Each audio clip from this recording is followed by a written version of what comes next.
Hai, Assalamualaikum warahmatullahi wabarakatuh. Let me introduce myself. Izinkan saya perkenalkan diri terlebih dahulu. Nama saya Alyana Bila Zahra dengan NIM 118401017 dari jurusan Bimbingan Konseling Islam semester 7 kelas A. Oke, next. Nah, di sini saya akan mengenai apa itu bencana. Yang kedua, salah satu tipologi bencana disertai contohnya. Dan yang ketiga, pentingnya konseling pasca bencana.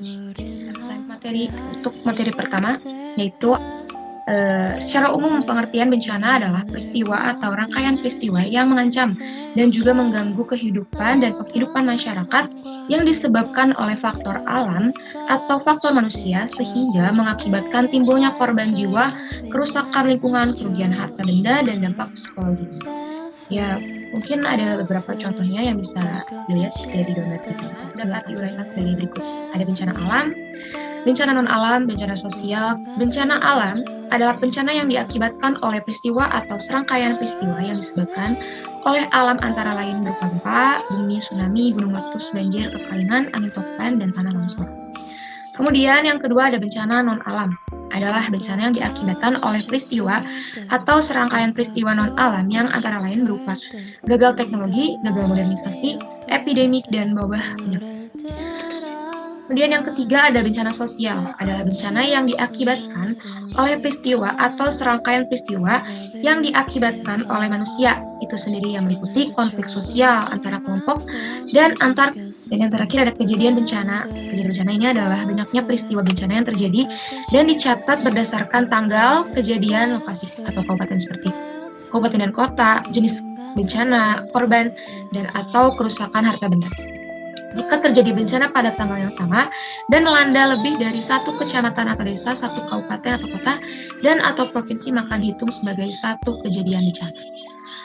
Nah, di sini beberapa macam-macam bencana seperti gempa bumi, letusan gunung api, banjir, kebakaran hutan, kekeringan, dan angin topan ini beserta sedikit definisi atau sedikit pengertian dari bencana tersebut. Nah, lanjut ke salah satu tipologi contohnya. Salah satu bencana yang terjadi secara umum di wilayah pesisir saat ini adanya perubahan iklim yang dapat berdampak pada kehidupan masyarakat. Kawasan pesisir khususnya itu nelayan itu kan termasuk bermata pencaharian di pesisir pantai. Nah, berbagai tipologi pesisiran yang ada di kawasan pesisir, contohnya seperti Tulung Agung dipengaruhi proses geologi, dan sampai saat ini prosesnya juga dipengaruhi oleh pasang surut air laut, sungai maupun kegiatan pemanfaatan lahan oleh manusia yang bermukim di pesisir. Nah, ada contohnya yaitu seperti land erosion cause. Ada tipologi yang dipengaruhi oleh gelombang air laut atau wave erosion cause. Berbagai kajian tipologi ada tipologi land erosion cause ditemukan di pantai Molang, sekaligus memiliki proses yang lain, yaitu adanya wave erosion. Next, ada pentingnya konseling pasca bencana. Konseling pasca bencana itu sangat penting, apalagi pada anak-anak yang tentu berbeda, mempunyai karakteristik perkembangan dan perilaku yang berbeda dengan orang dewasa. Jadi penerapan konseling pasca bencana ini pun karakteristiknya untuk diberikan pada anak-anak dan orang dewasa itu berbeda. Yang kemudian, hal ini secara tidak langsung dituntut untuk memberikan pelayanan yang sesuai dengan karakteristik tersebut bagi anak yang mengalami stres pasca bencana. Nah, ada nih salah satu terapi yang bernama play therapy dengan melibatkan orang dewasa yang ada di sekitarnya akan lebih mempermudah penyembuhan trauma atas pengalaman mereka yang mengalami bencana tersebut.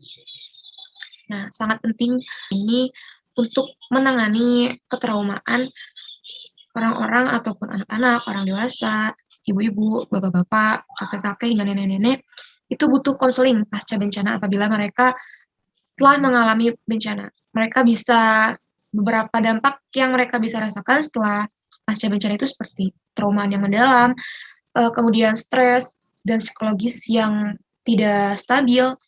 Nah, maka dari itu pentingnya ada konseling pasca bencana untuk penerapan untuk mengurangi trauma yang berlebih dari mereka ataupun mengurangi stres yang mereka rasakan ketika telah mengalami bencana tersebut.